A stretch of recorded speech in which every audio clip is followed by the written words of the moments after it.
In general, the yoga of sleeping is included within the 11th yoga, the yoga of daily actions, along with the yoga of eating and other daily activities. However, there are good reasons why the practice of Vajra yogini begins at night, with the yoga of sleeping considered as a separate practice. One reason is that during the night the Dakinis of the 24 places visit sincere Vajra yogini practitioners and bestow their blessings. In Vajradhaka Tantra it says, "The ladies of these places bestows cities upon practitioners. They always come at night. They always go at night." Here, the ladies of these places are the Dakinis of the 24 holy places.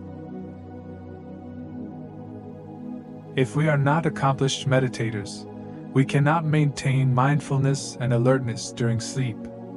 This leaves our mind unguarded and exposed to unseen influences.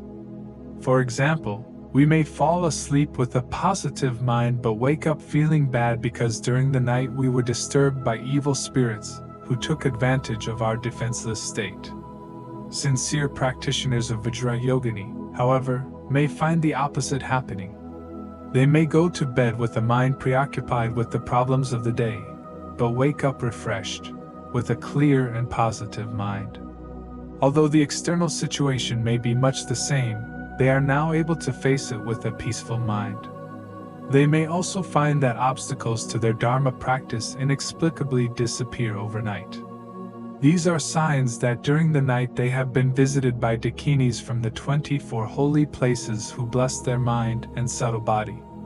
Dakinis are able to help a practitioner in this way when he or she establishes a connection with them through pure Vajra yogini practice. Another reason for beginning the practice of Vajra yogini at night is that during sleep the clear light mind of sleep manifests naturally, and with training, this mind can be used to progress along the spiritual path towards the realizations of example clear light and meaning clear light. One of the main reasons for practicing Vajra yogini tantra is to attain these realizations. During the day we perceive many different things, but in the darkness of night all these appearances vanish. The day therefore symbolizes conventional truth and the night symbolizes emptiness, or ultimate truth. Beginning our practice at night reminds us that the main purpose of training in these instructions is to develop a mind of clear light that directly realizes emptiness. Remembering this, we begin our practice of the 11 yogas of Vajra yogini with the yoga of sleeping. Other texts present different reasons, but the ones given here are the most accurate. Since we all spend a large portion of our time asleep, it is important that we have a method to transform sleep into the spiritual path. The states of sleeping, dreaming, and waking are similar to death, intermediate state, and rebirth. Through continual training in the yogas of sleeping and rising, we will gain the ability to purify and transform our death, intermediate state, and rebirth into the spiritual path. This is the main purpose of generation stage meditation.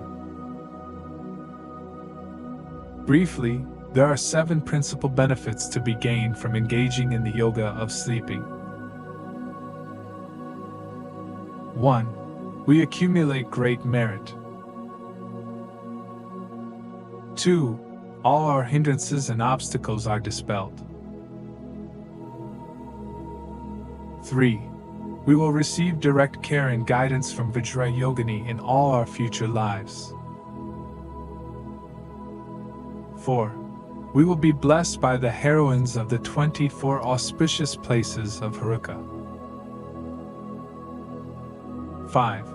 Our practice of generation stage meditation will be strengthened and stabilized. 6.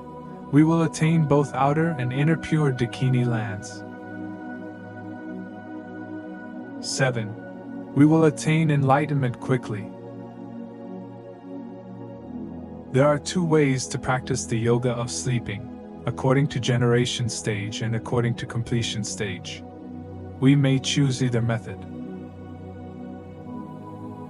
The yoga of sleeping according to completion stage. In the completion stage yoga of sleeping, before we go to sleep we imagine that the entire world system and all its inhabitants melt into light, and that this light dissolves into our body.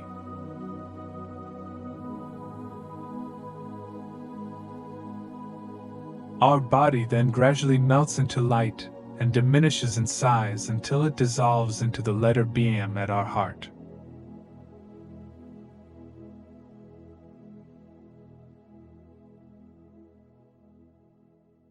At this stage only the letter BM appears to our mind, nothing else is perceived.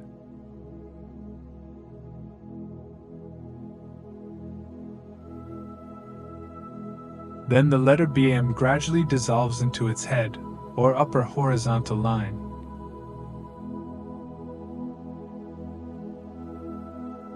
The head dissolves into the crescent moon.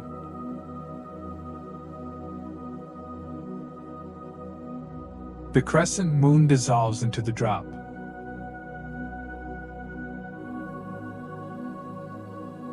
And the drop dissolves into the nada, the three curved line at the top of the letter.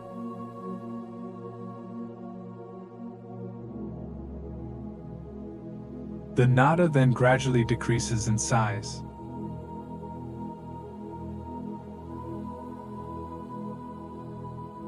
Until finally it dissolves into the clear light of emptiness.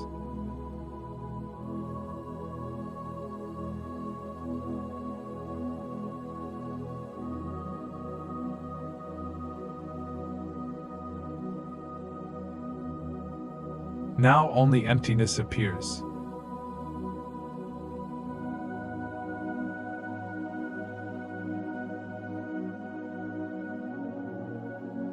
It is important to feel that our mind of clear light has become one with emptiness, like water mixed with water.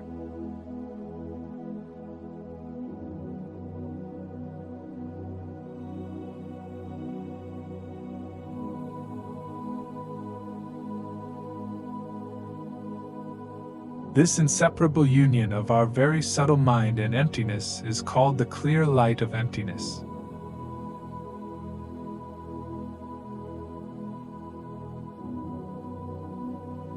We identify this as the Dharmakaya, the truth body of Vajra yogini, and then we fall asleep, maintaining this recognition throughout our sleep.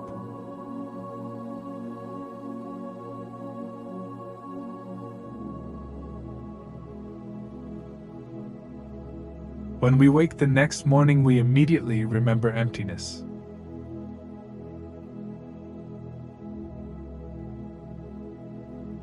This practice increases our wisdom, causing us to gain experience of the clear light, and eventually to achieve the truth body of a Buddha.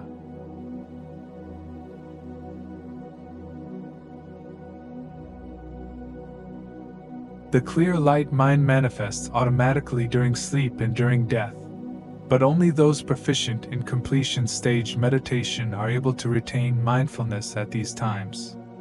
Most people are unable to recognize either the clear light of sleep or the clear light of death. Besides sleep and death, the only other time the clear light manifests is when all the winds are deliberately gathered and dissolved into the central channel through the force of completion stage meditation. Yogis who can cause the clear light mind to manifest in this way are able to use this mind to meditate on emptiness. When they fall asleep, they remain mindful throughout their sleep and use the clear light of sleep to deepen their experience of emptiness. In deep sleep, the winds naturally and forcefully gather and dissolve within the central channel, and the clear light that manifests at that time is purer than that which a novice completion stage meditator can induce through meditation alone. Therefore, sleep becomes extremely valuable for these yogis. Their most profound experience of emptiness occurs during deep sleep. Meditators who are familiar with transforming the clear light of sleep into the spiritual path will also be able to transform the clear light of death. They will remain aware throughout their death process, and when the clear light of death dawns, they will be able to transform it into ultimate example clear light.